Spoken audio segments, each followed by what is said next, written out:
While you're working, just press the remote to power on your other workstation.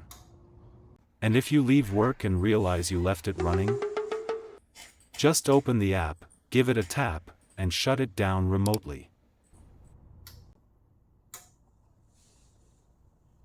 What you just saw is the ultimate dual-mode remote PC controller. It features RF for short-range control and Wi-Fi for global access from anywhere in the world. You can even integrate it with your smart home system for voice control via Alexa or Google Assistant. Alexa, turn on the PC.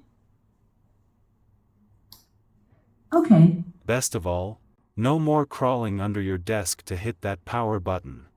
Today, I'm going to show you how it works and walk you through the installation. Don't worry, there's no complex coding or advanced electronics knowledge required. I'll show you how to get remote power control over your PC in just a few minutes. Here's the PC we're going to be modding today. It could be a NAS server, a gaming rig, or even a home media center. This right here is our eWeLink KR05 Wi-Fi module. It also comes with an RF remote control. The purpose of this module is to replace the physical power switch on your PC. The module is powered via USB. So, we'll need a USB cable and a power adapter to get it running. To interface it with the computer's motherboard headers, we'll need to solder a long set of lead wires onto the module. The other end of the wire uses female DuPont connectors. Let's get the module all configured. First, power it up using a Type-C cable and a power adapter. The blinking LED means it's entered pairing mode. If it doesn't enter pairing mode automatically, just long press the button for 5 seconds until the indicator flashes. Now, let's grab our phone. The phone is connected to both Alexa and Google Assistant here.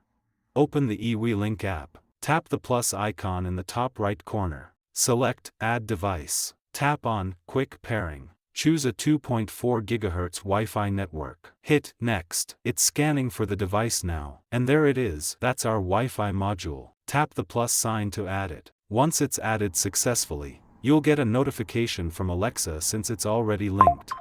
I found device 7C6B99 from the eWeLink Smart Home skill, and you can control it by saying, turn on device 7C6B99.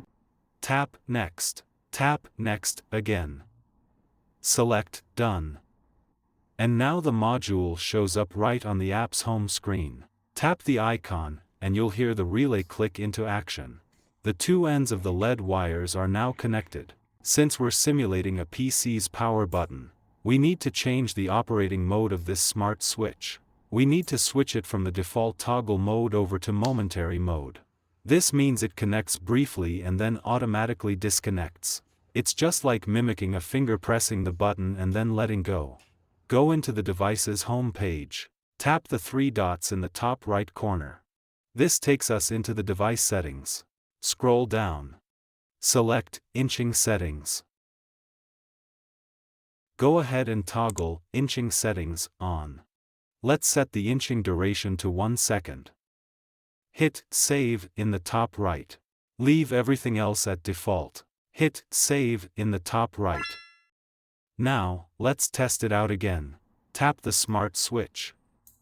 And after 1 second, it automatically disconnects. Let's rename the device. To make it easier to identify and use with voice control, from the device home screen, tap the 3 dots in the top right corner. Select Name, and type in whatever you like. Then, just hit Save at the top right. Now, the version we're using comes with an RF remote, so let's get that added as well. First, remember to pop the batteries in. It takes 2 AA batteries. Back in the device settings, scroll down, and select eWeLink Remote. Tap the button to enter Learning Mode. Now, just press the button on the remote you want to pair. And there we go. It's added successfully. Tap Done. And we can now use the RF remote to control our smart switch. And as you can see, it also follows the momentary mode. If your phone is already linked to your smart speaker, the speaker should automatically recognize the device as soon as it's paired with the app. For example, with Alexa, it's usually pretty seamless. อันที่3 turn on PC. Once the phone and speaker are connected, we need to do a bit more configuration in the app. From the home screen, tap the plus icon in the top left corner, and select Add Device. Then, tap the link symbol in the top right. This page displays all the third-party voice assistants that eWeLink currently supports. At the top, you can see the ones I've already linked: Amazon Alexa and Google Home. My Google Home wasn't responding properly earlier. So if that happens to you, just tap into it. Hit Reling in the top right corner, and you're good to go. Now that we've finished all the setup for the smart switch, I'm going to show you how to find the power button header on your motherboard. One way is to disassemble the power button on your PC case, and just trace the wires down to where they connect to the board. Or, you can just pop open the side panel, and look for the labels printed directly on the motherboard to find the right pins. I'm taking apart the power button assembly here, and I'm feeding the wires through this little opening right here.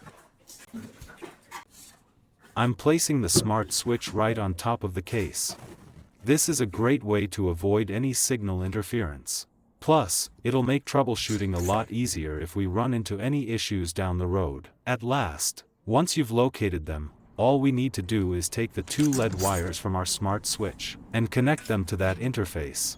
And just like that, the wiring is complete. Now, I'm grabbing our Type-C cable and the power adapter to fire up the eWeLink Wi-Fi module.